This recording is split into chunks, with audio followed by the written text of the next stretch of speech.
Hey, it's Isabel from thedietsolutionprogram.com, and today I want to talk to you about something very important, and that is all this confusion around carbohydrates. So a lot of people ask me, Isabel, are carbohydrates making me fat, or do all carbs make you fat? The answer is no. You need carbohydrates to make your body function properly, and you actually will not have any energy.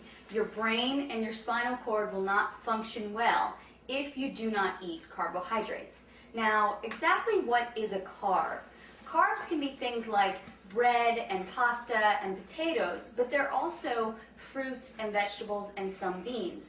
And a lot of people just think bread and pasta when they think carbs, when really fruits and vegetables can give you the carbohydrates that you need as well.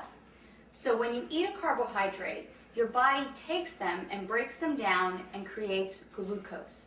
And you need that glucose in your blood in order to function well. It also takes these carbohydrates and stores them as energy in your liver and in your muscles. So if you exercise, you really do need to eat carbs.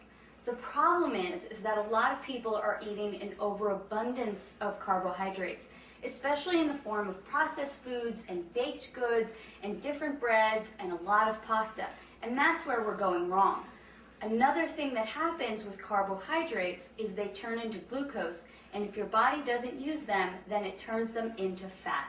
And it stores them in your body as fat. So, okay, what are you going to do? You need to eat carbs for energy and to function, but you don't want to eat too many carbs so that you gain weight. Well, follow these rules, and you will have enough energy from your carbohydrates without gaining weight. Only eat starchy carbohydrates after activity and after workout. So I don't like to suggest that people have bread and pasta because they're wheat-based, and a lot of people don't do well with wheat. I like for people to stick to carbohydrates like sweet potatoes, yams, brown rice, different grains that maybe you're not really used to eating, like millet, quinoa, spelt, things like that. Those starchy or heavy carbohydrates you can have after a workout or after some heavy activity.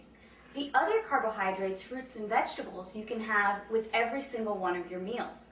So a perfect example would be have a bowl of berries with your breakfast, have an apple with your lunch, definitely have vegetables with every single one of your meals. So now you're getting enough carbohydrates during the day, but it's not toast with breakfast and a tortilla or pasta with lunch and then some more rice with dinner. That's way too many carbs in one day, except if you're an athlete and maybe you're really training hours and hours a day. But most of us are just not training hours and hours a day. So let me give you a sample day of a good, reasonable amount of carbohydrates in a day. Have some eggs with your breakfast and then have a bowl of berries. Then as a snack, you can have an apple with some raw nuts. For your lunch, you can have a salad with raw vegetables and cooked vegetables and maybe an orange to go along with that. As another snack, you can have some carrots and celery and some almond butter. And then for dinner, have a salad with your meat, whether that's poultry or beef, and then some more cooked vegetables. There you have gotten a sufficient amount of carbohydrates for the day. You're not going to gain weight, and you're still going to feel energized and great. Again, this is Isabel from thedietsolutionprogram.com. To find out more about how to create your own personal fat-burning meal plan, visit my website today.